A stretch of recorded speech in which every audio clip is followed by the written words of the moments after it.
ओम शांति। जब हम सब पहली बार परम पिता परमात्मा के घर आए थे तो हम सभी से एक प्रश्न पूछा गया था कि आप कौन हैं। और आई थिंक ये प्रश्न सुनकर के हम सभी को वंडर लगा था कि ये कैसा क्वेश्चन किया जा रहा है कि हम कौन हैं, क्या हम नहीं जानते हैं कि हम कौन हैं। फिर कितना खूबसूरती के साथ आंसर किया गया कि आप पूरा दिन में 2 शब्द यूज़ करते हैं, एक मैं और एक मेरा। हम कभी नहीं कहते हैं कि मैं दर्द हो रहा हूँ, सदा कहते हैं मेरे शरीर में दर्द हो रहा है। तो यानी कि मेरा इस शरीर को कहने वाली कोई शक्ति तो अलग है ना। मैं हूँ एक चैतन्य शक्ति आत्मा जो इस संपूर्ण शरीर को चलाती हूँ। मैं ही हूँ जो इन आँखों से देखती हूँ, कानों से सुनती हूँ और मुख से बोलती हूँ।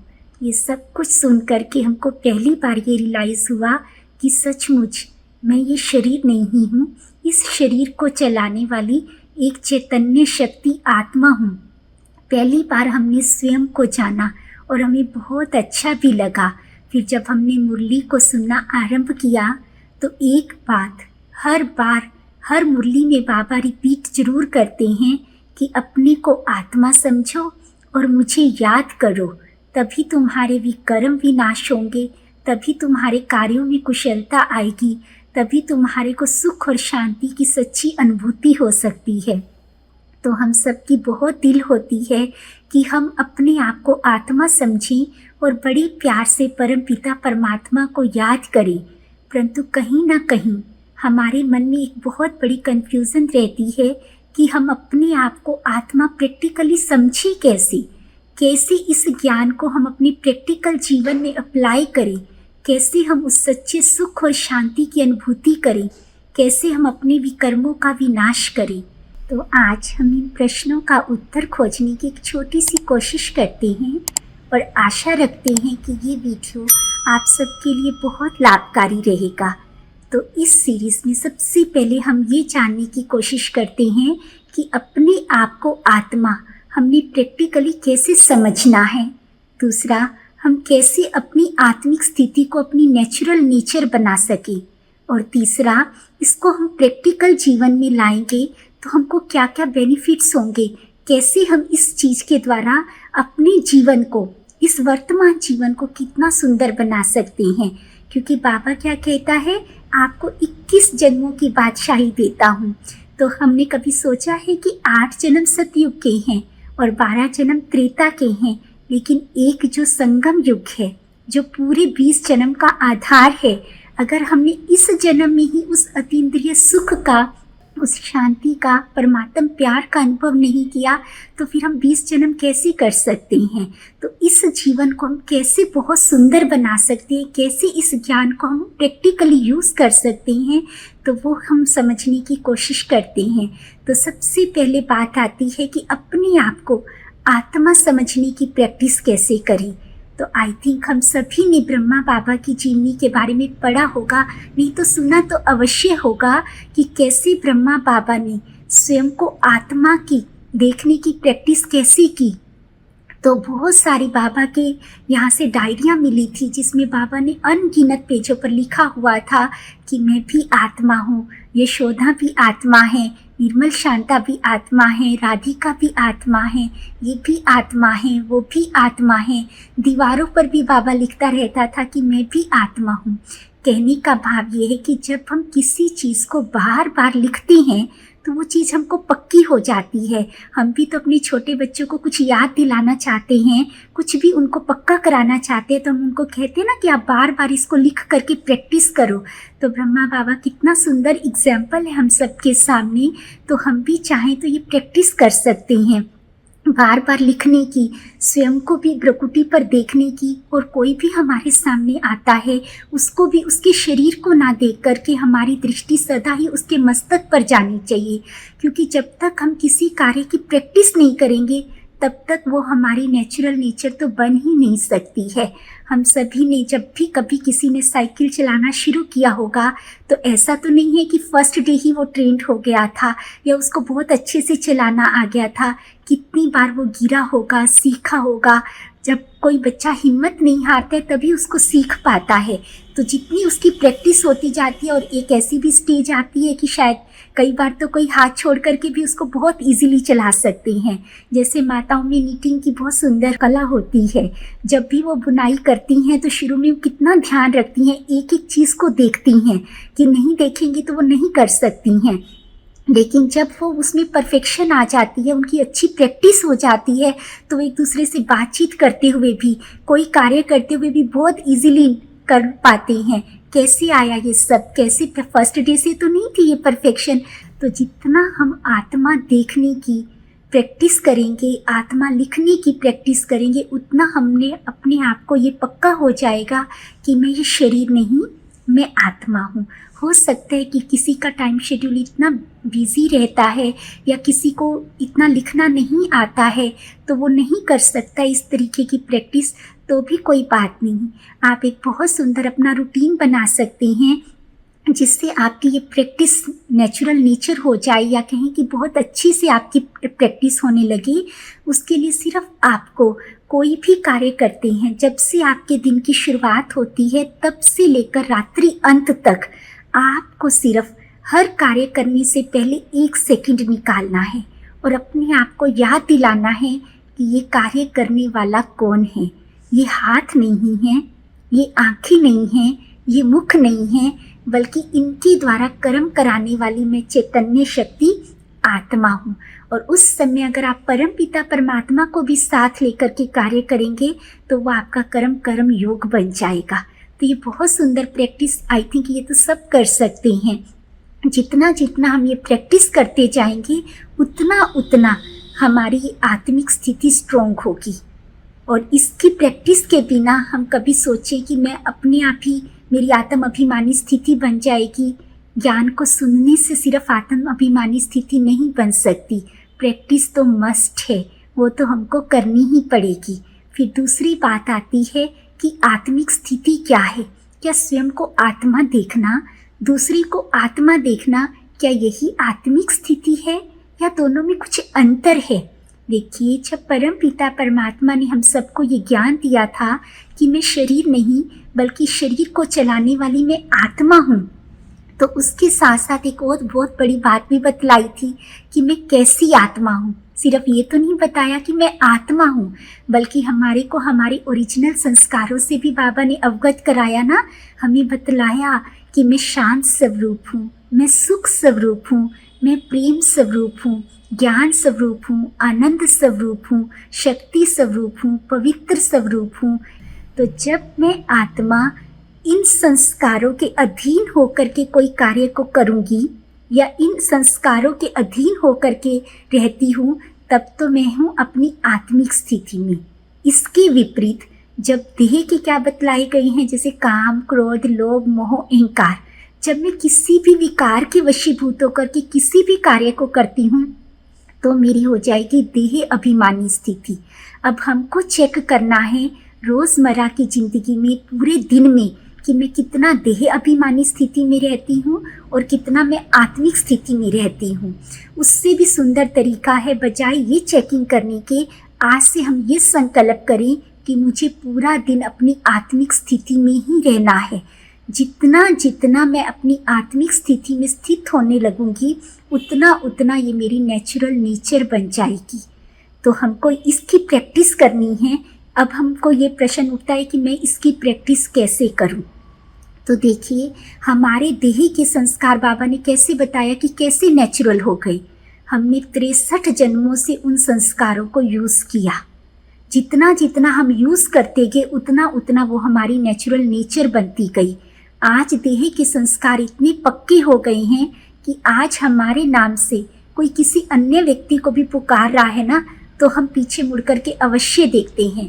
क्यों? क्योंकि हमको अपनी इस देह का नाम इतना पक्का हो गया है। आप में से कौन है जो रोज़ सुबह उठ करके अपने आप को पक्का कराता है कि मैं ये हूँ, मेरा ये नाम है, मैं ये कार्य करता हूँ, ये मेरे पिताजी हैं, ये मेरे माताजी हैं? किसी ने पक्का कराया? क्यों? क्योंकि ये हमारी नेचुरल नेचर बन गई है। आज कोई भी बात होती है तो हम क्या कहते हैं, अरे इसने बात ही ऐसी की थी, गुस्सा आना तो मेरे को नेचुरल है ना। इसने बात ही ऐसी की थी कि मेरा हाथ तो उठना ही था। इसने बात ही ऐसी की कि मेरे दिल को तो लगनी ही थी ना, ये तो नॉर्मल है, इसमें तो नेचुरल है, इसमें क्या सोचने वाली बात है।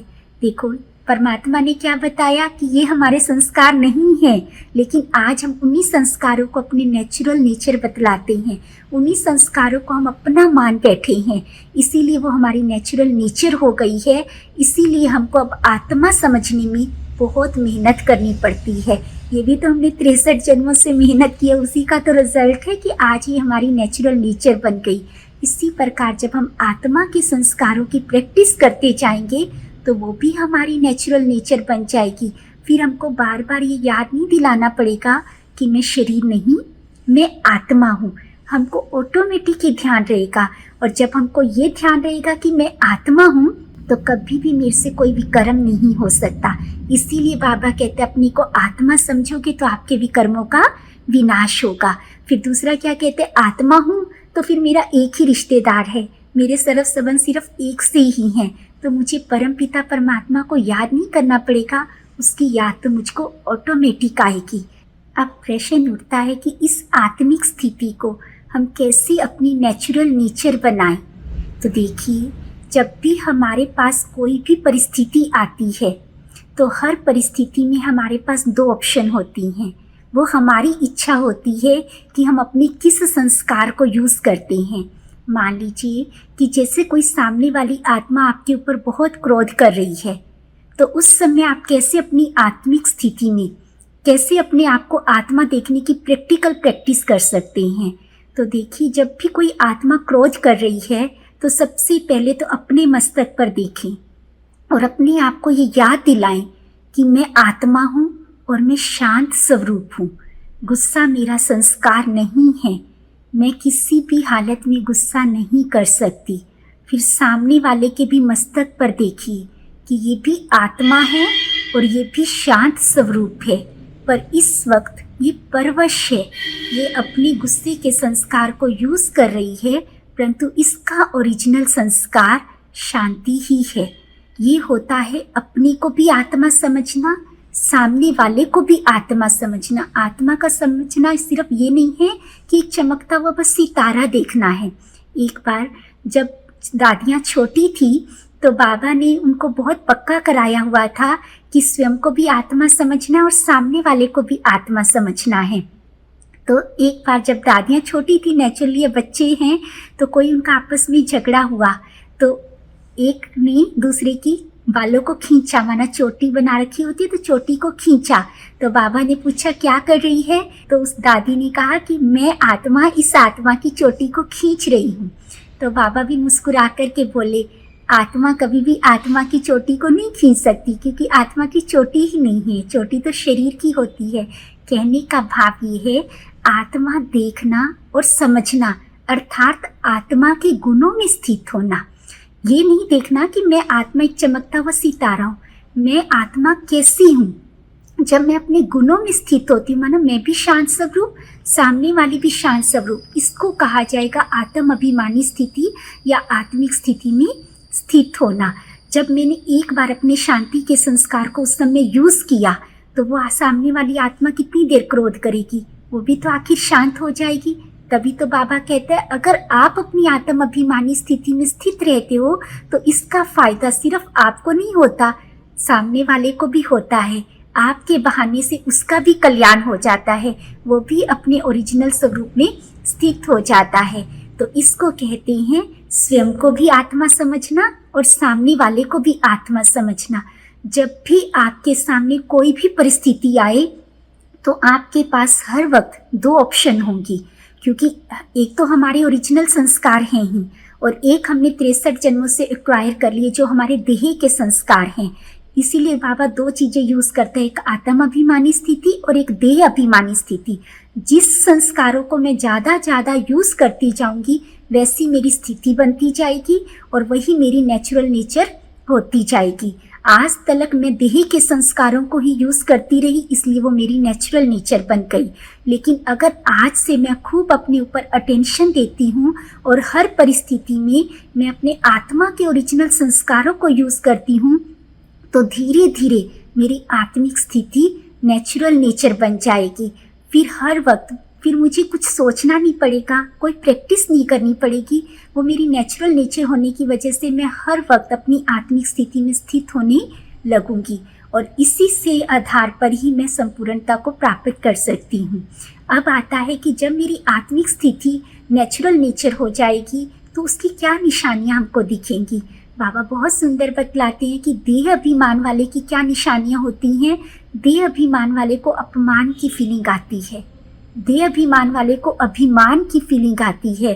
देह अभिमान वाला कभी भी संतुष्ट नहीं रहता है, उसको सदा ही इच्छाएं उत्पन्न होती रहती हैं। एक इच्छा पूर्ण हुई तो उसको दूसरी इच्छा उत्पन्न होगी, दूसरी हुई तो तीसरी। वो सदा ही परछाई के पीछे दौड़ता है और परछाई कभी भी उसके हाथ लगने वाली नहीं है।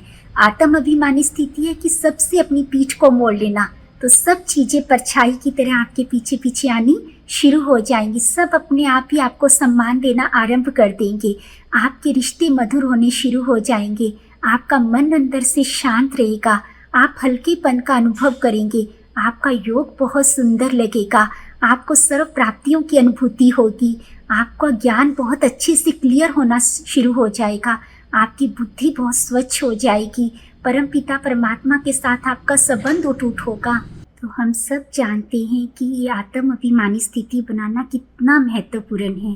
तो क्यों ना आज से एक श्रेष्ठ संकल्प करते हैं कि हम इसके लिए बहुत बहुत प्रैक्टिस करेंगे और अपनी इस आत्म अभिमानी स्थिति को नेचुरल नेचर बनाने की पूरी कोशिश करेंगे। अब किसी को लगता है क्या सिर्फ मेरे एकमात्र से, माना मुझे सिर्फ अपनी आत्म अभिमानी स्थिति बनाने से क्या मुझे सर्व संबंधों का सुख मिल सकता है, मेरा जीवन शांति और सुख से भरपूर हो सकता है, क्या मैं परमात्मा प्यार की अधिकारी बन सकती हूँ? तो बिल्कुल 100% बन सकते हैं। जैसे मान लीजिए कि आप एक गाड़ी को ड्राइव कर रहे हैं और आपने पूरे परिवार को उस गाड़ी में बिठा रखा है। अगर आप एक बहुत अच्छे ड्राइवर हैं तो निसंदेह आप अपने सभी सदस्यों को परिवार के आप उनको मंजिल तक पहुंचा सकते हैं। इसके विपरीत अगर आपको अच्छे से ड्राइव करना नहीं आता या आपकी एक छोटी सी भी आपसे गलती हो जाती है तो उसका भुगतान निसंदेह पूरे परिवार को करना पड़ेगा। सिर्फ उसका आपको नहीं सहन करना पड़ेगा, सारे परिवार को ही उसको सहन करना पड़ता है। तो ठीक उसी प्रकार यदि आप स्वयं की अपनी आत्म अभिमानी स्थिति को बना लेते हैं, क्योंकि हमारे यहाँ का नारा ही यही है, स्व परिवर्तन से ही विश्व परिवर्तन हो सकता है। तो जब हम अपनी आत्म स्थिति को बना लेंगे तो निसंदेह हमारा और हमारे संपूर्ण परिवार का, हमारे सगे संबंधियों का, हमारे जितने भी कार्य व्यवहार में भी, हमारे संबंध संपर्क में भी जो आते हैं, उन सबको इससे अवश्य बहुत बहुत बहुत लाभ होगा। आई थिंक इसीलिए परमपिता परमात्मा रोज इस बात के लिए जोर देते हैं, क्योंकि कोई भी बात जो बहुत महत्वपूर्ण होती है उसी के लिए ही बार बार कहा जाता है। तो हम आशा करते हैं, क्योंकि जितना जितना हम अपने ओरिजिनल संस्कारों को प्रयोग में लाते जाएंगे, माना जब मैंने एक बार अपनी सहन शक्ति को यूज़ किया, दूसरी बार किया, तीसरी बार किया, फिर ये मेरी नेचुरल नेचर बन जाएगी। यदि मैं एक बार शांत रही, दूसरी बार रही, तीसरी बार रही, तो आगे से कोई भी फिर मुझे इतना ईजिली गुस्सा तो दिला ही नहीं सकेगा। तो जितनी जितनी मेरी प्रैक्टिस होती जाएगी उतनी उतनी मेरी ज़िंदगी बहुत सुंदर बनती जाएगी। हम आशा करते हैं कि कुछ हद तक आपको इस विषय के बारे में जानकारी भी मिली होगी और इस टॉपिक से आपको लाभ भी हुआ होगा। फिर भी आप चाहते हैं कि इसके बारे में और अधिक गहन जानकारी चाहिए या और हम डीप में जाएं और इस विषय के बारे में और भी अधिक सुंदर अनुभव लेकर के आएँ, तो आप प्लीज़ हमको कमेंट सेक्शन में लिख करके दें। या इसमें से जो अभी हमने बात की, इसमें से कोई बात क्लियर नहीं हुई है तो उसके बारे में भी पूछना चाहते हैं, तो आप प्लीज़ हमको कमेंट सेक्शन में लिख करके दें। हम अपनी तरफ से पूरा प्रयास करेंगे कि आपको हम संतुष्ट कर सकें। आपका दिन बहुत बहुत शुभ हो। इसी शुभकामना के साथ ओम शांति।